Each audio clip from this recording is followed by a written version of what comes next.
Hello, welcome to Zigmatech Learning Hub. I'll be your instructor for biology. For this class, we are going to be taking our exercises from the ExamGuide app. Now, if you don't already have this installed in your device, I would like you to download the app in order to follow along in this class. Now, ExamGuide is a leading educational app that helps students prepare adequately for various exams. Exams such as the UTME, the post-UTME, WEAC, GCE, IJMB, KCPE, JUPEB, KCPE. In the junior sections, we also have the BECE, we have the SSCE, and so much more. Now, you can download the app from www.examguide.com or you visit the Google Play Store to download. Now, please subscribe to our channel and turn on the notification bell to update yourselves on new videos that will be coming up. Now, if you're ready for this class, let's get started. Today, we're going to be looking at a nice and wonderful topic, and the topic is cells and its environment. Cells and its environment. Now, in this topic, we're going to be looking at some specific objectives. When we talk about specific objectives, it means things you should know at the end of this particular lesson. Now, one of the things you should take note of at the end of this lesson, or you should be able to tell or do at the end of this lesson, is number one, you should be able to mention some of the importance of the cells environment. We're looking at the cells environment. What are the importance of the cells environment? Number two, you should be able to describe diffusion and the significance or importance of the process of diffusion. Number three, you should be able to describe active transport, and also be able to mention some of the significance of the process of active transport. And number four, you should also be able to describe osmosis and also mention some of the significance of the process of osmosis. And then finally, number five, you should be able to briefly discuss or describe the term plasmolysis, hemolysis, turgidity, as well as flaccidity. All right? Now, if you are set, let's start up with this. Now, I want you to understand something very important. Every cell has its own environment. Please take note of this. Cells have their own external environment. Now, the environment of a cell is talking about its total surrounding. What surrounds the cell? Just the same way we have as in terms of definition of a surrounding. Your surrounding is your immediate environment. Everything, or your environment rather, is your immediate surrounding. Everything that surrounds you and plays an important role in your life. In the same vein, a cell, the environment of a cell, talks about the totality of everything that surrounds the cell and affects the functions of the cell. Now, for instance, in terms of unicellular organisms, their environment or their surrounding is simply made up of air. Some of them are air, some of them are the soil, some are water, and so on.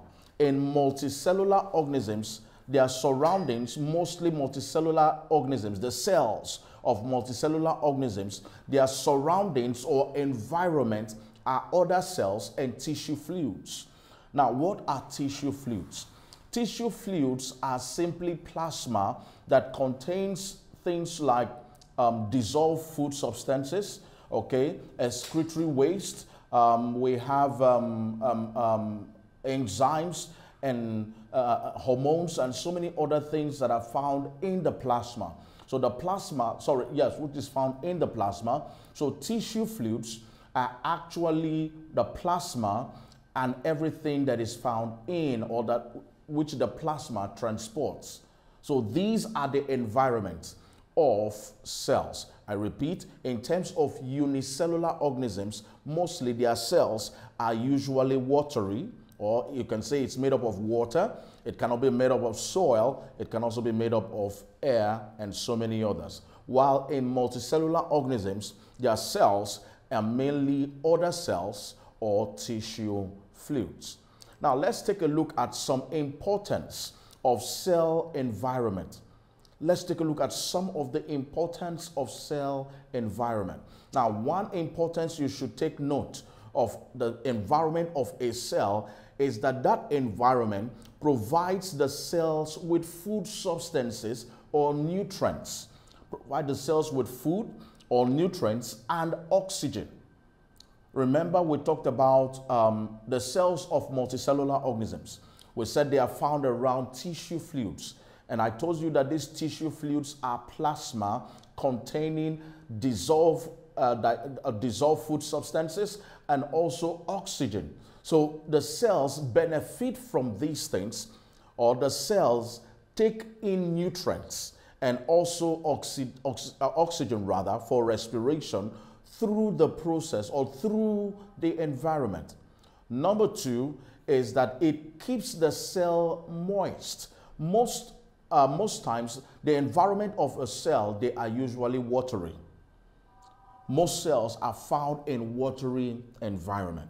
And because they are found mostly in watery environment, the environment helps to keep the cells moist and prevent it from what? Drying up. Number three importance of cell's environment or the environment of a cell is that it provides the medium into which excretory products are removed from the cells.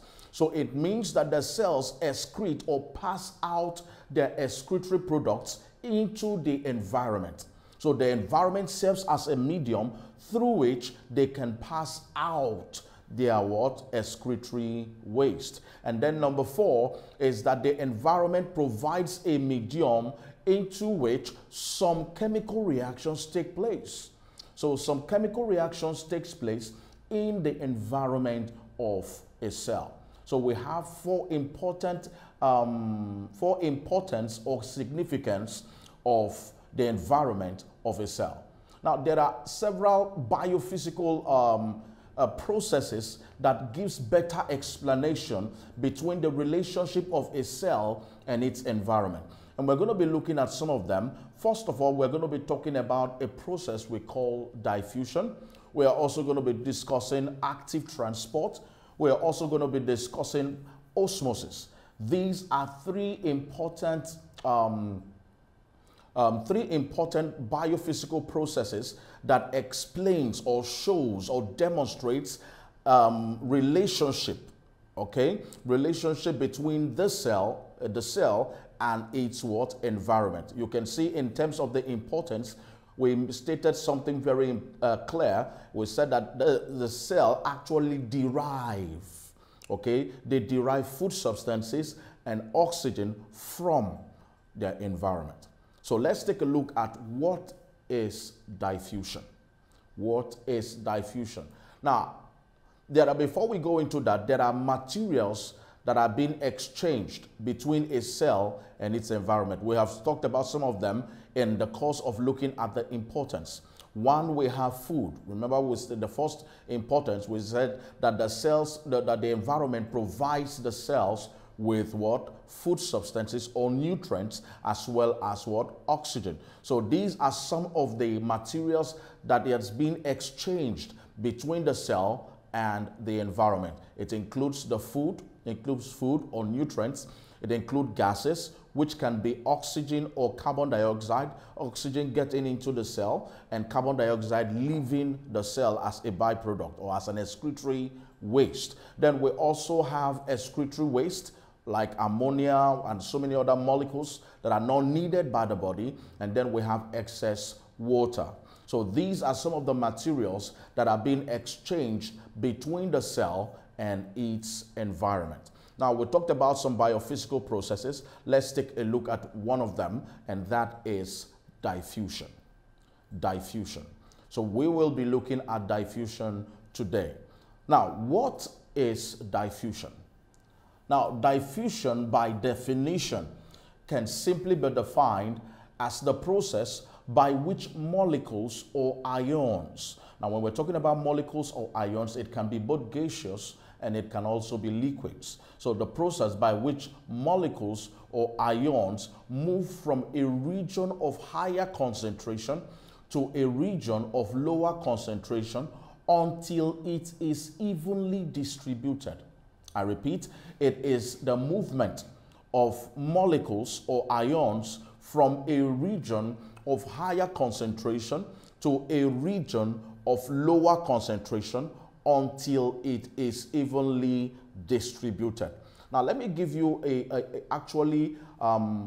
live, well, I say practical example or illustration of diffusion. Now, if you get to the house, probably at a particular corner, you take a very expensive pungent perfume and you spray at one end of the room. Okay, you spray it at one end of the room. After a matter of time or minutes, you will discover if you move from that part of the room to another place that is a bit far from the part of the room where the perfume was being sprayed, you will discover that you won't perceive the smell at that moment. But with time, you will discover that the smell of that perfume will gradually circulate and be evenly distributed all over the room. Now, that is an example of diffusion, practically. Also, in practical wise, we can make use of ammonia. If you get ammonia, which has a very pungent or choking smell, you open the ammonia bottle at one end of a lab or a room, open it and allow the air to flow or move around. At a particular time, someone standing far from the ammonia bottle with time will start perceiving the pungent smell of ammonia. What has really happened there? That is what? Diffusion. The smell or the molecules are moving from a region of higher concentration where it is opened to a region of lower concentration where it is not. And until it is evenly distributed, we can't say diffusion is what? Complete. All right. Another example of diffusion is if you get a beaker of water, okay, and then you take an ink, or you can use potassium permanganate crystals, and you drop few crystals of potassium permanganate in water. After some time, give it some time, you will find out that the purple color of the potassium permanganate crystal will gradually spread until the whole container until the whole content, which is the liquid, will turn pale purple. Are you getting me? So you can also practice this, or you can do this at home and also know how diffusion works. Okay, so these are practical examples or illustrations of diffusion. Now, what are the importance of diffusion? Diffusion has so much importance in living organisms. Both plants and animals. Now, while we're going to look at very few of those importance, 4 importance of diffusion. Number 1, in the intake of oxygen and nutrients from mother to the fetus through the placenta. Now, a pregnant woman having a child in her, how does the child get the food? How does the child feed from the mother? It is through the placenta. Actually, the food doesn't pass through the placenta. It diffuses. It moves from a region of higher concentration where it is in the mother to a region of lower concentration where it is not much in the fetus, and that's how it oxygen and then nutrients are moved from the mother to the fetus. Number 2, in the movement of oxygen into the lungs and movement of carbon dioxide out of the lungs, out from the lungs rather. So gaseous exchange during respiration, that is respiration, the intake of oxygen and the bringing out of what? Carbon dioxide. How does this oxygen get into the lungs? It is by the process called diffusion. And how does carbon dioxide come out from the lungs and we exhale it? It is also by the process of diffusion. Number 3 is that gaseous exchange during photosynthesis. In plants make use of carbon dioxide and bring out oxygen. All right. So the exchange of these gases in plants, that is plants taking in oxygen and giving out carbon dioxide, that is gaseous exchange in plants during photosynthesis, it's mostly by the process of diffusion. And finally, number 4, water vapor leaving the leaves of the cell. We call that transpiration. Transpiration is actually the process by which plants lose or gets rid of excess water or removes excess water from the plants through the leaves. Now, the removal of this water vapor through the leaves is also by the process of what? Diffusion. It is by the process of diffusion. Now, what are the factors that affects diffusion? There are several factors that affects diffusion. Number 1 is temperature. Temperature. Now, the higher the temperature of a particular place or environment, the higher the rate of diffusion. Also vice versa, the lower the temperature range, the lower the temperature, the lower the rate of diffusion. Number 2 is molecular size. Molecular size. The smaller the size of the molecule, the faster the rate of diffusion. I repeat, the smaller the size of the molecule, the faster the rate of diffusion. And then the larger the size of the molecule, the slower rate of diffusion. Also, we have state of matter. State of matter. Now, in terms of state of matter, we're going to be talking about the 3 states of matter.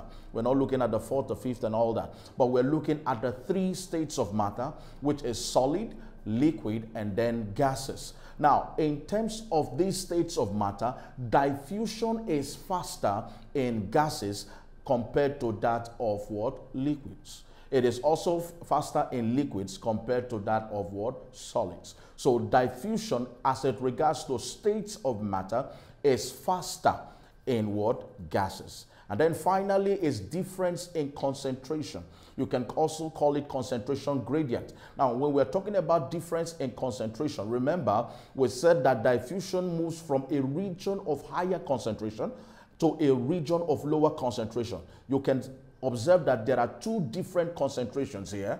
So it is moving from one concentration to another concentration. So the wider the concentration, the differences in concentration, the faster the rate of diffusion. So if one region is highly concentrated compared to the other region, it means that their difference in concentration is high. And when the difference of concentration is high, the rate of diffusion will be faster. The rate of diffusion will be faster. All right? So let's move to the next biophysical process that has to do with the exchange between the cell and its environment. Now take a look at that diagram there. This diagram explains what diffusion is all about. Now you can see in the upper left or in the left hand side, we have higher concentration of molecules outside the cell. Now look at inside of the cell, there are no molecules found there, no particles found there. So what happens during diffusion is that these, based on the concentration gradient or the difference in concentration, molecules or particles from the region of higher concentration starts entering into the region of lower concentration, as you can see it in the middle diagram there. And then when you go to the far right, you're going to see that there is almost an even distribution of particles or molecules. You can see that the number of particles or molecules outside the cell here is 5, and the number of particles inside the cell here is also 5. So we have come to an equilibrium state. That means diffusion is completed. Okay? So please take note of this. Diffusion has to do with movement of particles or molecules from a region of higher concentration to a region of lower concentration. And please take note of this thing, until it is evenly distributed. Until it is evenly distributed. That is a simple way of describing diffusion. Now let's move ahead to active transport. Now, one beautiful thing about active transport is that it is like the opposite of what we have in diffusion. Remember, we said that diffusion has to work, or most times work, based on concentration gradient. If you look at the definition of diffusion, we said that diffusion, it has to do from movement of higher concentration to a lower concentration. So that is a concentration gradient. Okay, moving from higher to lower. But in terms of active transport has to do with the movement of molecules or ions from a region of lower concentration to a region of higher concentration against concentration gradient. So by definition, we can say that active transport is the movement of molecules or ions from a region of lower concentration to a region of higher concentration against the concentration gradient. Against the concentration gradient. Now, the energy needed to power this kind of process is gotten from a chemical energy which is referred to as ATP. Now, what is ATP? ATP simply means adenosine triphosphate. It is a form which energy can be stored, used, or done with. Okay? Any form with which energy can be used or stored. That is what we call ATP. So please take note that active transport requires energy input from a cell. It requires energy, and that energy is what we call ATP. Now you can see in the structure we have there, you see that in terms of the diagram there, outside the cell we have 1, 2, 3, 4 particles. But inside of the cell, we have 1, 2, 3, 4, 5, 6, more than 4 particles. Now you can see that there is a movement of the particles from the outside where the concentration is lower to inside of the cell where the concentration is higher. Now, energy is needed for this to take place. In diffusion, probably little or no energy is needed. But in terms of active transport, energy is required. Now, what are some of the importance of active transport? Number one, active transport helps in the exchange of sodium ion and potassium ion across the cells. Very important. Very important. Exchange of sodium and potassium ion across the cell. Number two is that it helps in the movement of amino acids along human intestinal tract. Number three, it helps in the movement of glucose in and out of the cell. And then finally, number four, it helps in the movement of calcium ions from cardiac muscle cells. Movement of calcium ions from cardiac muscle cells.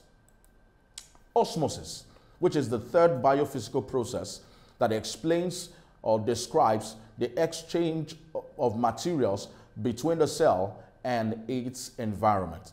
Now, what is osmosis?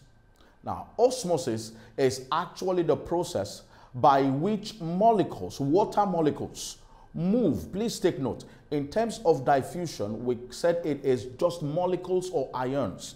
But in terms of osmosis, it involves only water molecules. So it is the process through which water molecules move from a region of lower concentration to a region of higher concentration through a semi-permeable membrane. Through a semi-permeable membrane. Movement of water molecules from a region of from a region of lower concentration to a region of higher concentration through a semi-permeable membrane. I'm going to still come back to this. But looking at osmosis, let's look at a practical example of osmosis. Osmosis can also be practiced at home.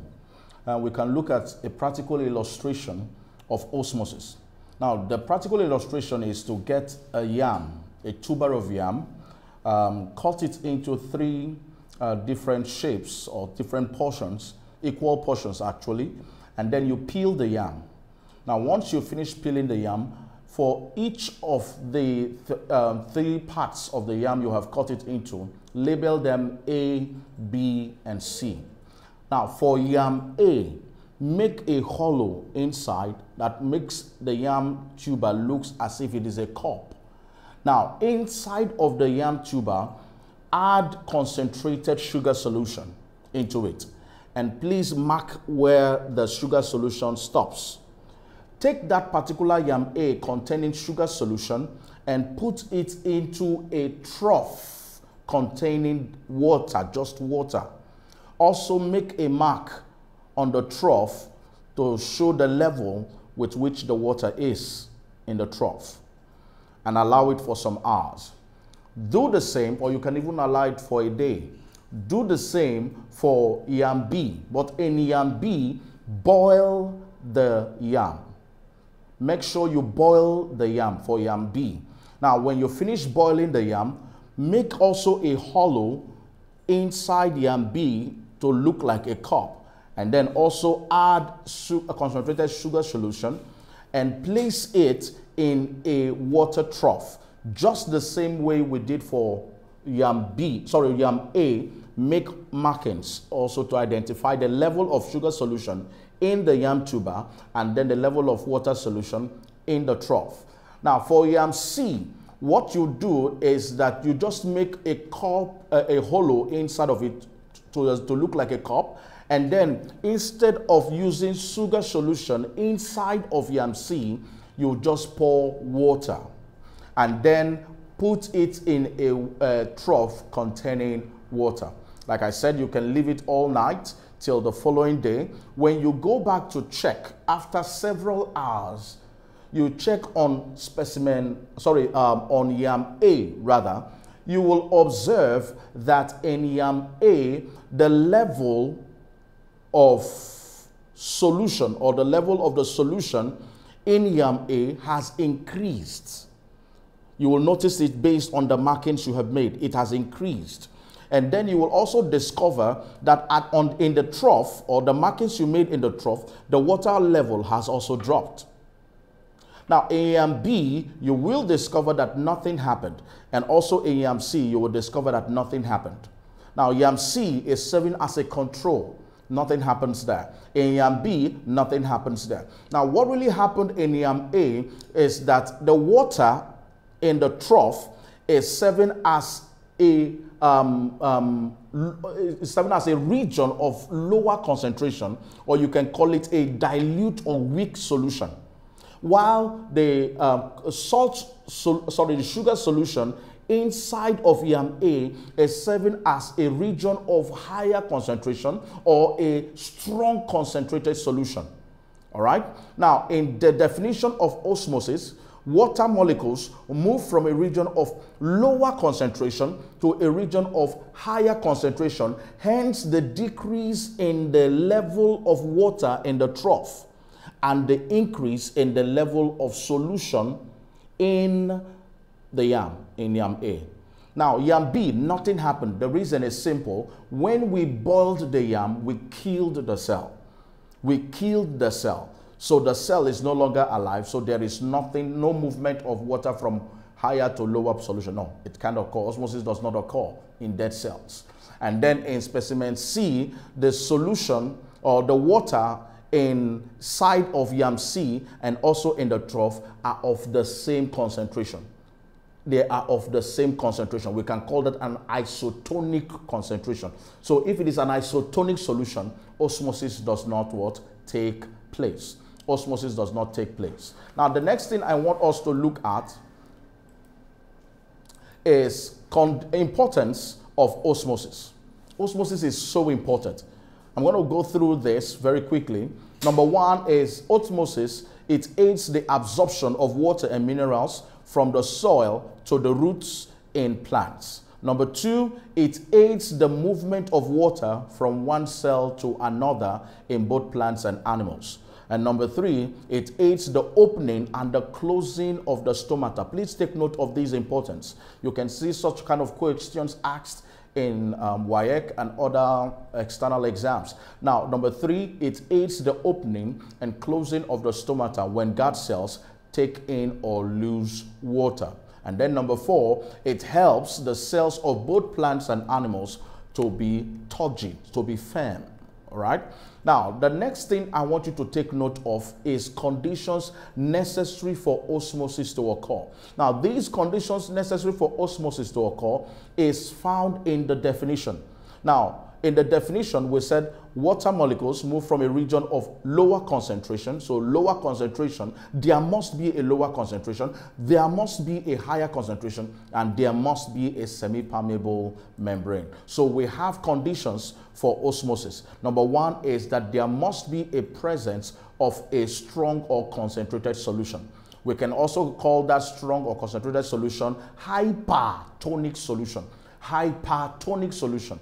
Examples of hypertonic solution is sugar solution, salt solution. Number 2 condition for osmosis to occur is the presence of a weak solution. A weak solution. This serves as the region of lower concentration. Another name for weak solution can be called hypotonic solution. And that is simply, an example is distilled water. And then we also have, there must be a presence of a semi-permeable membrane. We have several examples of semi-permeable membrane. The cell membrane is an example of a semi-permeable membrane. The pig bladder is an example of a semi-permeable membrane. Yam tuber is also an example of a semi-permeable membrane. Cellophane is an example of a semi-permeable membrane. Now, all these I have mentioned, cellophane is the one that is non-living. It's called cellophane paper. Is a non-living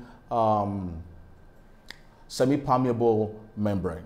Now, moving ahead, we have what we call plasmolysis. Plasmolysis. Now, another name for plasmolysis is exosmosis. Plasmolysis is mostly found in plants. It mostly occurs in plants. And what is plasmolysis? Plasmolysis is the process by which plant cells lose water when placed in a hypotonic solution. Please listen to what I've just said. When placed in a hypotonic solution, when placed in a hypertonic solution when placed in a hypertonic solution. An example is this. If I get a spirogyral plant or spirogyral cell, which is a plant. Spirogyra is a plant. When I get a spirogyra cell and place that spirogyra cell in a salt solution and allow it for some time. Now, after several hours, the cells of that spirogyra cell will shrink. The cytoplasm, rather, of the spirogyra cell will shrink and keep shrinking till it will go through a process we'll call wilting, and then it will die. It will wilt and then die. Why this happens, or why is it so? The reason is simple. When it is placed in a concentrated solution, which is a hypertonic solution, by osmosis, water moves from a region of lower concentration to a region of higher concentration. It simply means that the cell will start losing water. And when the cell starts losing water, they dry up, they shrink, they dry up, and then wilt and die. So that is what we call plasmolysis. Please take note, plasmolysis mostly occur in cells, in plant cells. The next is hemolysis. Now, what is hemolysis? Hemolysis, as the name implies, hemo talks about hemoglobin. So it is found mostly, or occurs mostly, in red blood cells, or you can say it occurs in animals, but mostly in the red blood cells. Now, this is a type or a process by which the red blood cells bursts, absorbs water or takes in water, swells, and then bursts when placed in a hypotonic solution. Please note the difference between plasmolysis and then hemolysis. In hemolysis, the cell is placed in a hypotonic solution, but in plasmolysis, the cell is placed in a hypertonic solution. All right? So when you place a red blood cell in a hypotonic solution, there will be lysine if not removed. That's why we have the name hemolysis. Lysis means to split. Hemo talks about the hemoglobin, which is the red blood cell, refers to the red blood cell. So it simply means the splitting of the red blood cell. As you can see in the structure there, in the far left, we have a normal red blood cell. A normal red blood cell. Now, see what happens in the normal red blood cells. You can see that the shape has been distorted, has been affected. Why? Water is entering into it if it is placed in a hypotonic solution. And if it continues, there will be a rupturing or a lysing or splitting of the red blood cells. So the splitting of the red blood cells as a result of water entering into the cells when it is placed in a hypotonic solution is what we refer to as what? Hemolysis. The next is turgidity. Now, turgidity is a type of hemolysis. Now, in this case, in turgidity, the water enters, the cell is placed in a hypotonic solution. Water starts entering into the cell. The cell swells and gets to the point where it is fully stretched and turgid. It doesn't lyse. It doesn't lyse. Please take note. It becomes stretched, fully stretched, where it becomes very what? Turgid. Now, turgidity plays a major role in the guard cells. Plays a major role in the guard cells. Now, when turgidity happens in the guard cells are closed. When flaccidity occurs, the guard cells are open so as to allow gaseous what? Exchange. The next is flaccidity. Flaccidity. Flaccidity is the opposite of turgidity. In flaccidity, the cells shrink as a result of losing what? Water. The shape of the cells change, is affected as a result of losing water. Now, quickly, let's take a look at some practical questions, SSCE practical questions from our exam guide. We have this questions. Let's take a look at some, very few of them. Now, take a look at this one. They said, which of the following is not a living semi-permeable membrane? I told you about one that is non-living. The first option there is yam tuber. The second option there is sheet or paper of cellophane. The third is pig bladder. And the fourth is unripe purple fruits. Now, if you look at all these options, the one that is not a living semi-permeable membrane is option B. Option B. Yam tuber is a plant, is living. Pig bladder is from animals, is living. Unripe purple fruit is from plants, it is also living. But cellophane is not. Next, number 2. All right, let's move ahead. Okay, look at this. In which of the following yam tissues will osmosis occur?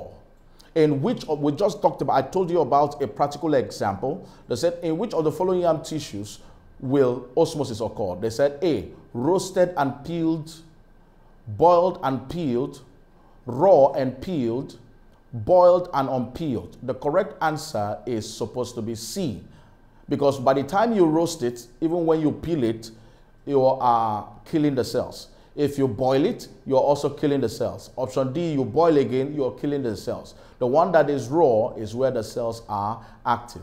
And then finally for today, they said, which of the following statement is not correct about diffusion? Not correct. A, they said it occurs mainly in gaseous and liquid media. Very correct. B, it involves degradation of soluble particles in solvents. C, no membrane is needed to effect the movement of molecules. D, molecules move from a region of lower concentration to the region of what? Higher concentration. The one that is not correct is option D. Why? Diffusion, molecules move from a region of higher concentration to a region of lower concentration. Thank you for participating in today's class. You can practice more questions using your ExamGuide app. The app scores and gives a detailed explanation of all the questions at the end of your practice test. You can also learn particular topics of interest with different modes like study mode, mock mode, and even practice mode. It also has other features that makes learning very fun. Now, it is a must for all serious students. Download from www.examguide.com if you don't have it yet. See you in the next class. Don't forget to subscribe to our channels, hit the notification bell, and share the videos to your loved ones and friends that will benefit from it. Bye for now.